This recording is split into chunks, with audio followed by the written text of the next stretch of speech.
Oppenheimer studied the atom, but found the path to longevity, a very strange method. Imagine a world on the brink of scientific revolution.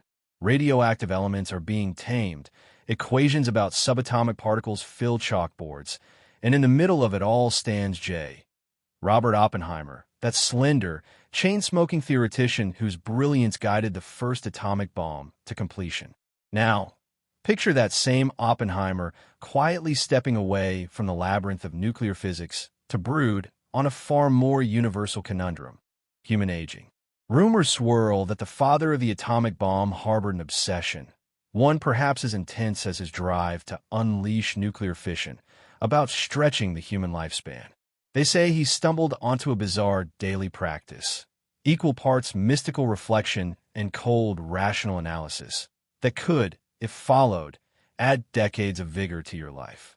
What if, in all his rummaging through the heart of the atom, Oppenheimer also unearthed a set of principles that ward off the slow decay of body and mind?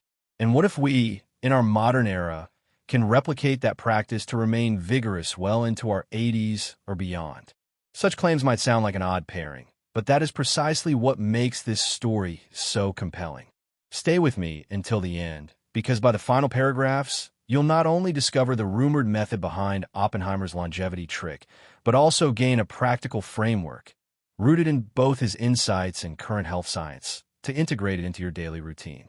If that intrigues you, trust me, the final puzzle piece may surprise you with how elegantly it fuses atomic-era knowledge with everyday vitality.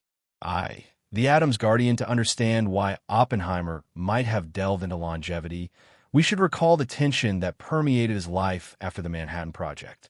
Once praised as a national hero for building the bomb that ended the war with Japan, he soon found himself a scapegoat in the era of McCarthyism, accused of communist sympathies, stripped of his security clearance, and left grappling with guilt over the bomb's destructive power. Exiled from the heart of nuclear research, Oppenheimer turned introspective, channeling his restless intellect into broad questions, not just about nuclear policy, but about the nature of life, death, and the moral obligations of humankind. In that crucible of personal crisis, some say he latched onto an unusual domain: the interplay between advanced science and personal well-being. Yet how does that lead to the notion he discovered a path to longevity? The scattered references point to a series of private salon gatherings he hosted or attended, in which topics range from Eastern mysticism to cutting-edge physiology, from Stoic philosophy to cosmic rays. Attendees recall Oppenheimer challenging doctors about the root causes of aging, referencing how atomic-level processes might coincide with cellular decay. He'd speak cryptically about the synergy of mindful calm plus molecular advantage, suggesting that if we remove certain stressors and adopt certain daily practices, we can slow the cellular clock. Over months, he teased that he found a method, nothing flamboyant or glamorous, but a daily discipline that leveraged the same rational clarity he once devoted to nuclear chain reactions, now aimed at preserving health. People laughed it off, believing Oppenheimer too consumed by regrets or illusions to be taken seriously on medical matters. But the rumored anecdote remains. He told close friends, "Study how atoms remain stable, and you'll see how we might remain stable," then parted with a few cryptic instructions for everyday life. 2. The strange method unmasked. So what might be the core of this rumored method? Accounts differ, but a broad consensus emerges. It centers on a fusion of mental reflection, controlled breathing, and a specific nutritional twist. Each morning, Oppenheimer allegedly blocked out a few minutes to quiet the swirl, as he put it, an introspective pause reminiscent of meditative traditions. He'd close his eyes, take a measured series of breaths, and let his thoughts dwell on something cosmic or universal, much like how he once recited lines from the Bhagavad Gita at the Trinity test. Then he'd pivot to a small, disciplined set of movements or stretches, not quite yoga, not quite calisthenics, but enough to warm his joints and spark mild circulation. Finally, the most peculiar step, ingesting a particular combination of nutrients he believed to offset the radioactive stress that accumulates in daily life. Some say he fixated on a formula of vitamins or minerals. Others claim it was a ritual of sipping a mild herbal infusion, possibly referencing an old Ayurvedic blend. The synergy, if you trust the rumor, was that each piece, mind, body, nutrient, worked in tandem, forging a shield against the creeping degenerations of age. Why might this approach resonate with atomic principles? Oppenheimer saw that subatomic stability hinged on equilibrium. For instance, the balance of forces in the atomic nucleus. He might have concluded that the human body requires a parallel equilibrium among stress hormones, inflammatory processes, and mental states. If the nucleus of an atom can remain intact for millennia, unless disturbed by external forces, maybe humans can remain robust well beyond conventional life expectancy, provided we ward off the destructive forces of chronic stress, nutrient deficits, and unbridled mental chaos. That logic, bridging nuclear metaphors and bodily health, is strangely persuasive. It ties theoretical physics to longevity biology, a leap that only someone like Oppenheimer would attempt. For him, the elegance of atomic stability mirrored the potential for bodily stability. Both, in his mind, revolved around controlling chaotic interactions. 3. The rumor grows, of course. Rumors swirl further.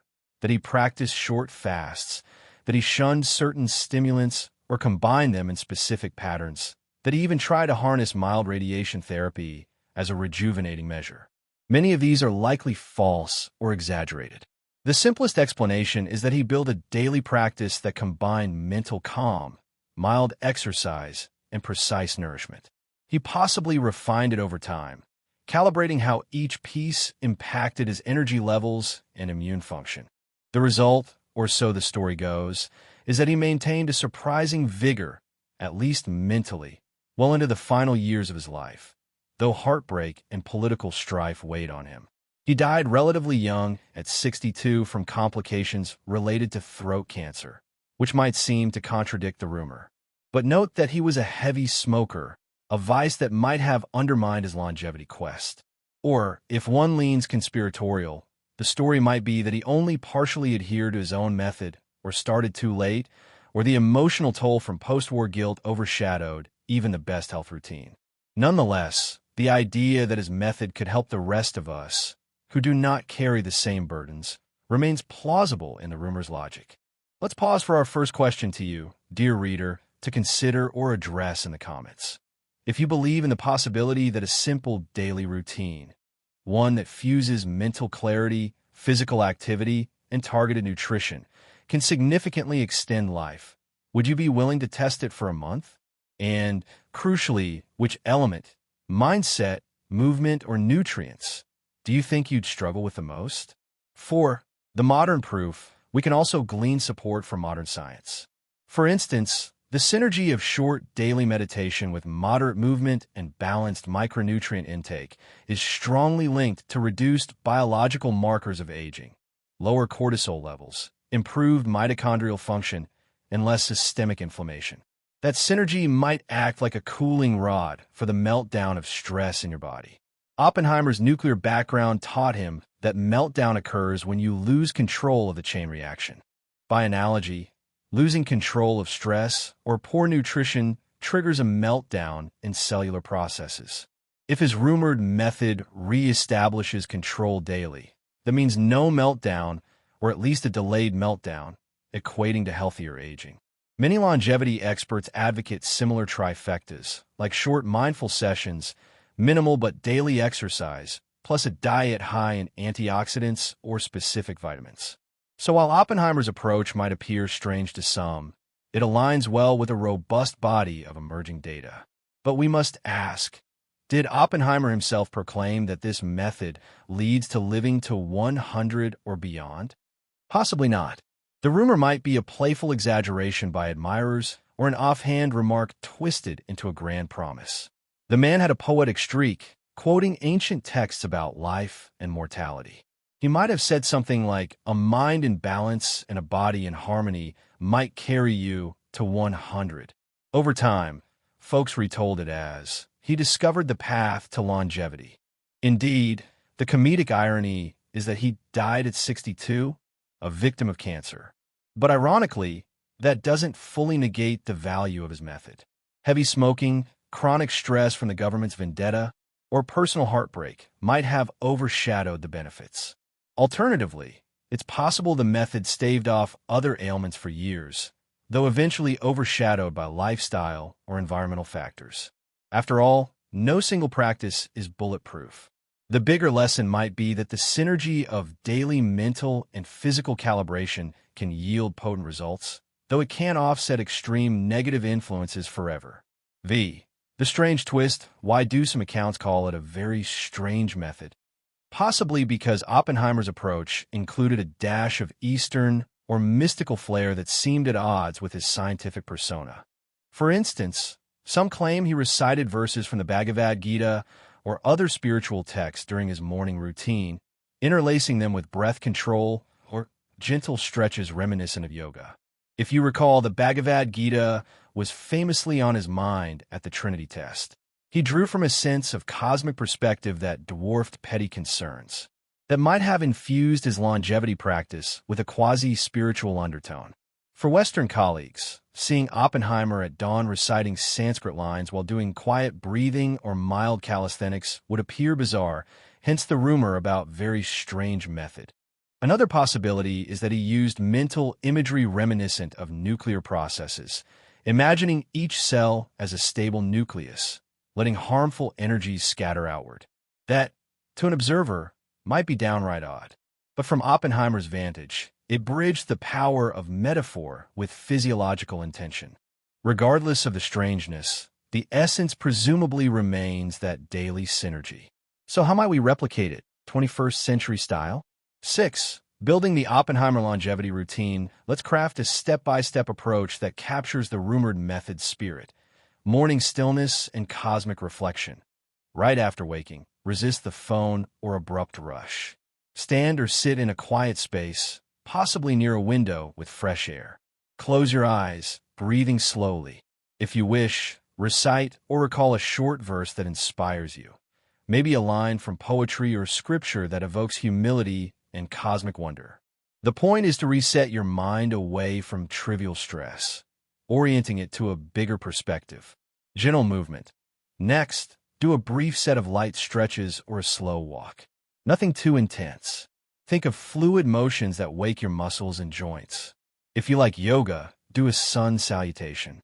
If not, a simple routine of side bends, shoulder rolls, or squats works fine. This stage fosters mild circulation, warming the body, and might last only 5 or 10 minutes. Nutrient shot.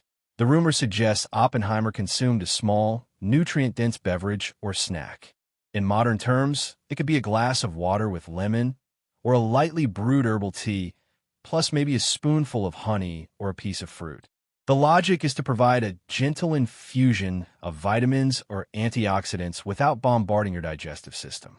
Alternatively, you might have a small green smoothie. The key is moderation, not a heavy meal. Enough to spark metabolism, but not weigh you down. Focused breathing and imagery. This might be the strangest part, reminiscent of Oppenheimer's nuclear metaphors. Spend 2 or 3 minutes picturing your body cells regenerating, your energy channels clearing. If you want the nuclear analogy, imagine each cell as a nucleus, stable and balanced, repelling chaotic intrusions.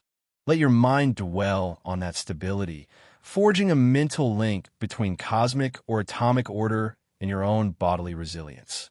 Intentional pause. Before concluding, set an intention for the day, akin to Oppenheimer's rumored moral reflection. For him, overshadowed by existential guilt, this step might have been a vow. I dedicate myself to constructive knowledge. For you, it might be simpler. I aim to approach tasks calmly, or I respect my body's signals. This concluding statement cements the mental posture you carry forward. All told, the entire routine might last 15 to 20 minutes. The synergy is subtle. Mental calm, mild movement, mild nourishment, and a symbolic bridging of cosmic or atomic order with your personal biology. If done daily, it might quell chronic stress hormones, stabilize blood sugar, maintain a positive emotional baseline, and gently bolster immune function and cellular repair. Over years, that can significantly reduce your risk of degenerative diseases, aligning with Oppenheimer's rumored claim of discovering a path to longevity. Is it guaranteed to push you to 100? No, but the principle stands that consistent alignment of mind, body, and symbolic reflection can yield robust well-being. 7. Potential scientific rationale. Yes, we can anchor parts of this routine in modern knowledge. Light morning exercise improves insulin sensitivity and mitochondrial function. Brief mindfulness or gratitude sessions reduce cortisol and inflammatory markers. A small nutrient intake can prime metabolism without spiking insulin drastically. Imagery or metaphor can anchor your mind in a de-stressed state, further enhancing the synergy. Over time, stable glucose control, minimal chronic stress, and consistent mild activity are some of the biggest known levers in extending lifespan. Oppenheimer, for all his brilliance in nuclear physics, could have deduced that daily micro-rituals shape our macroscopic fate. If that's the real essence behind he studied the atom but found the path to longevity, then we see how subatomic insight might lead to a blueprint for everyday living, where controlling chaotic chain reactions in your body parallels controlling nuclear chain reactions in a reactor. Prevent meltdown, maintain stable energy, keep steady function over a long period. 8. Addressing the contradiction. Oppenheimer's death at 62, one might cry, but he died fairly young. How can we say he found a path to longevity? We touched on that earlier. The overshadowing effect of chain smoking, monumental stress from losing security clearances and feeling moral burden for the bomb, plus potential radiation exposures. Any daily method can be undone by large-scale negative forces. If you combine a robust longevity routine with a pack-a-day smoking habit and acute psychological torment, it's questionable how far the routine can protect you. Possibly, if not for his method, Oppenheimer might have succumbed to stress-related illness even earlier. Alternatively, the entire rumor might be an overstatement. But for us, with presumably fewer destructive stressors, adopting his synergy might pay big dividends. 9. The larger legacy. Ultimately, Oppenheimer's rumored longevity method underscores a universal truth. The best scientific minds often recognize that our daily micro-choices profoundly shape our long-term fate, even as they unraveled cosmic or atomic mysteries. If the father of the atomic bomb turned to mindful mornings, measure nutrition, and a weird but brilliant mental bridging technique, perhaps we too can glean advantages in our frantic, digitally saturated era. The method stands not as an esoteric relic, but as a pragmatic formula for equilibrium. Honor the synergy of body, mind, and symbolic reflection. In doing so, we might carve out an existence that, while perhaps not atomic in scale, is luminous and sustained. That resonates with the very ethos of Oppenheimer's final years, yearning to see humanity harness nuclear power responsibly. If we treat our own bodies with parallel responsibility, refusing meltdown by daily mini-tuning, we might realize how apt the nuclear analogy is for personal well-being. Now let's embed our final question for you, dear reader, to consider or share in the comments. If you were to attempt a version of Oppenheimer's rumored method, brief morning reflection, gentle movement, symbolic imagery, plus a small nutrient intake, what symbolic or imaginal motif would you use? Would you imagine your cells as stable atoms, or prefer a more natural metaphor, like blossoming flowers in spring? And how might that choice reflect your personal worldview? With these questions posed, we conclude the saga of Robert Oppenheimer's supposed path to longevity. True or partly mythical, the rumor captures a vital lesson. No matter how grand one's intellectual achievements, splitting the atom, unraveling quantum fields, our day-to-day health remains tethered to small, consistent behaviors.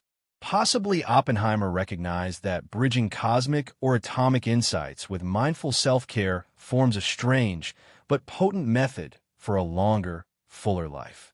While the chain-smoking habit or political heartbreak may have curtailed his own years, The blueprint he hinted at might still guide the rest of us toward a more enduring vitality. After all, the atom itself stands as testament that, with balance and stable forces, matter can endure unimaginable spans of time. Should we not strive for the same within our finite human frames? Anchoring each day with mental clarity, gentle movement, and a nourishing spark, ensuring we do not melt down under life's pressures, but remain steadfast until we, too, pass on the torch of knowledge to the next generation? So if you feel drawn to the synergy of nuclear metaphor and daily well-being, you might find a quiet thrill in imagining your morning routine as a personal reactor check.